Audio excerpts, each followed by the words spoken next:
मैं सुरेंद्र सिंह चाणस्य आचार्य राजकीय महाविद्यालय धौलपुर।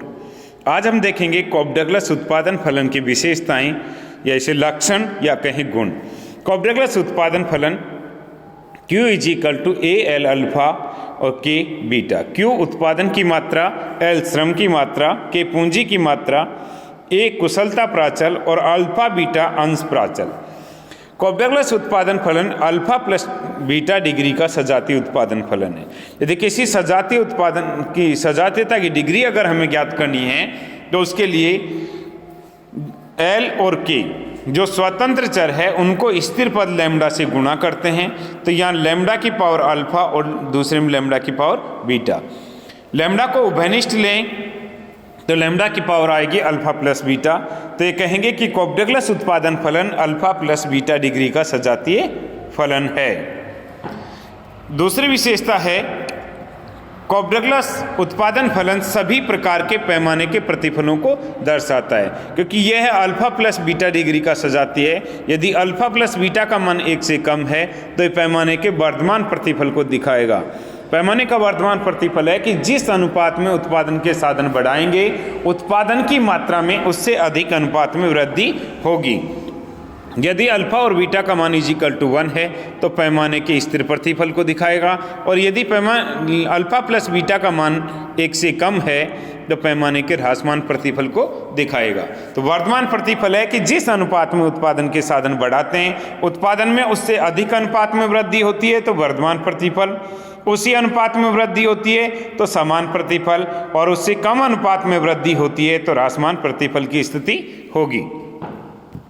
अल्फा और बीटा अंश प्राचल है। अल्फा बीटा एमपीएल इसमें ज्ञात करेंगे। एमपीएल है कि अल्फा और अल्फा को आगे ले आएंगे ए अल्फा माइनस 1 के बीटा, इसको लिख देंगे हम alpha Q upon L. MP के ज्ञात करेंगे तो इसमें आ जाएगा बीटा क्यू अपॉन के। श्रम का अंश ज्ञात करें तो L MPL upon Q. L MPL L से एल कट जाएगा, क्यू से क्यू कैंसिल हो गया, क्या बचेगा यहाँ पर अल्फा।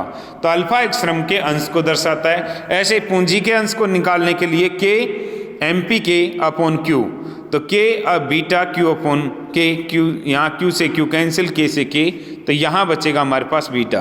तो अतः अल्फा और बीटा श्रम और पूंजी के अंश को निर्धारित करते हैं। चौथी विशेषता है कि कॉप डगलस उत्पादन फलन में अल्फा और बीटा श्रम व पूंजी की उत्पादन लोचें हैं। श्रम की उत्पादन लोच या एल के सापेक्ष उत्पादन लोच ज्ञात करने के लिए del Q upon del L, L upon Q, इसे हम ऐसे भी लिख सकते हैं del Q upon del L upon Q upon L. यहाँ डेल क्यू अपॉन एल ये है एमपीएल कहलाता है और क्यू अपॉन एल इसको एपीएल कहते हैं। एपीएल एमपीएल का मान ज्ञात करेंगे। एमपीएल ज्ञात करने के लिए क्या करेंगे हम एल के सापेक्ष अवकलन करेंगे तो अल्फा आगे आ जाएगा अल्फा माइनस 1 के बीटा, और इसमें क्यू अपॉन एल का भाग दें तो यहाँ ए एल अल्फा माइनस 1 के बीटा, इससे डिवाइड करें तो अल्फा श्रम की उत्पादन लोच होगी। के सापेक्ष उत्पादन लोच डेल क्यू अपॉन डेल के अपॉन क्यू, तो डेल क्यू अपॉन के और क्यू अपॉन के, तो यहाँ ए पी के और यहाँ एम पी के दोनों ज्ञात करें, इसे डिवाइड कर दें तो बीटा का जो मान निकलेगा यह है पूंजी की, क्योंकि ये दोनों मान बराबर है तो ये कट जाएंगे, तो पूंजी की उत्पादन लोच कहलाएगा। कॉप डगलस उत्पादन फलन में सीमांत उत्पत्ति औसत उत्पत्ति से कम होती है। एपीएल एमपीएल का संबंध, यहाँ एमपीएल ज्ञात करें इसका तो अल्फा क्यू अपॉन एल होगा, यानी अल्फा और क्यू अपॉन एल जिसको हम कहते हैं एपीएल, तो यहाँ अल्फा एपीएल और एपीएल ज्ञात करना है तो क्यू अपॉन एल, एल का भाग दें, ये इसका एपीएल का मान आएगा। यहाँ MPL is equal to alpha Q upon L, Q upon L, और यहाँ अल्फा का मान यदि 1 से कम है तो एमपीएल लेस देन एपीएल होगा। एपीके व एमपीके का संबंध दर्शाएं।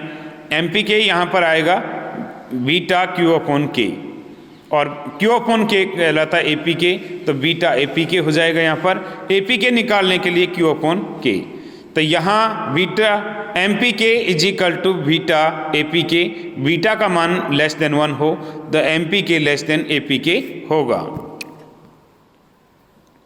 कॉप डगलस उत्पादन फलन सजातीय उत्पादन फलन है।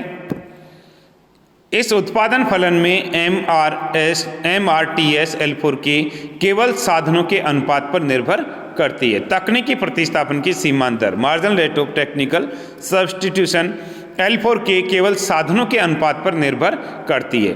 यहाँ MRTS L4 के -dk/dl जो बराबर होगा FL/Fk। FL का मान होगा अल्फा Q/L और Fk का मान होगा बीटा Q/K। तो यहाँ इसे डिवाइड कर दें तो अल्फा बीटा K/L। अतः MRTS L4 के साधनों के अनुपात पर निर्भर करती है। अगला है कॉप डगलस उत्पादन फलन ऑयलर प्रमेय को संतुष्ट करता है। ऑयलर प्रमेय है कि LMPL प्लस KMPK = Q। यदि अल्फा प्लस बीटा = 1 हो तो बीटा = 1 माइनस अल्फा। तो यहाँ लिख देंगे AL अल्फा और K 1 माइनस अल्फा।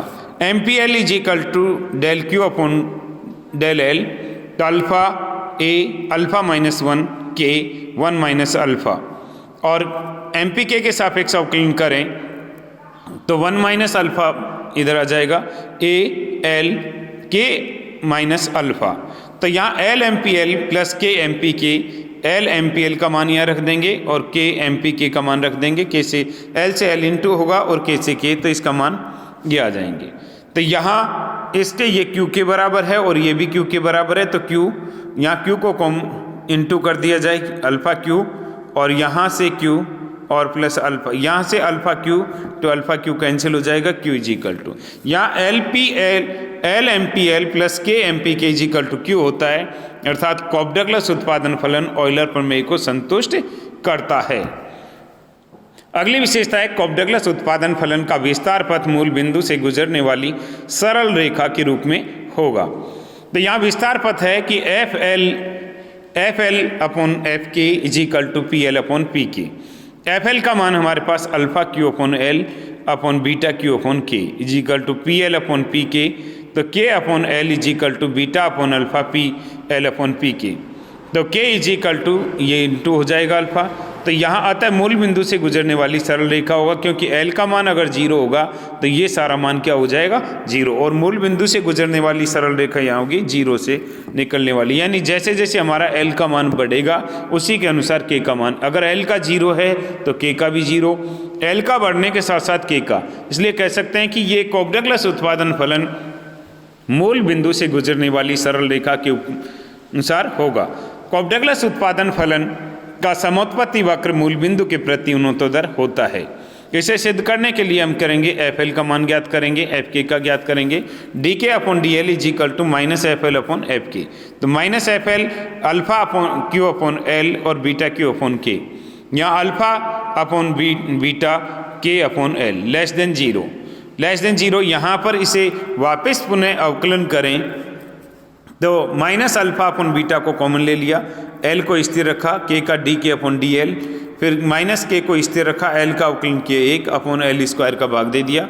इस L² को बाहर ले लेते हैं ये और माइनस को अंदर ले जाएं तो माइनस अंदर ले जाने से हमारे पास ये माइनस हो जाएगा और ये प्लस हो जाएगा। तो यहाँ dk/dl अगर नेगेटिव है तो ये नेगेटिव क्या हो जाएगा पॉजिटिव। तो ऐसी स्थिति में d²k/dl का स्क्वायर पॉजिटिव होगा। अतः कॉप डगलस उत्पादन फलन का समोत्पत्ति वक्र मूल बिंदु से गुजरने वाली सरल रेखा के रूप में होगा।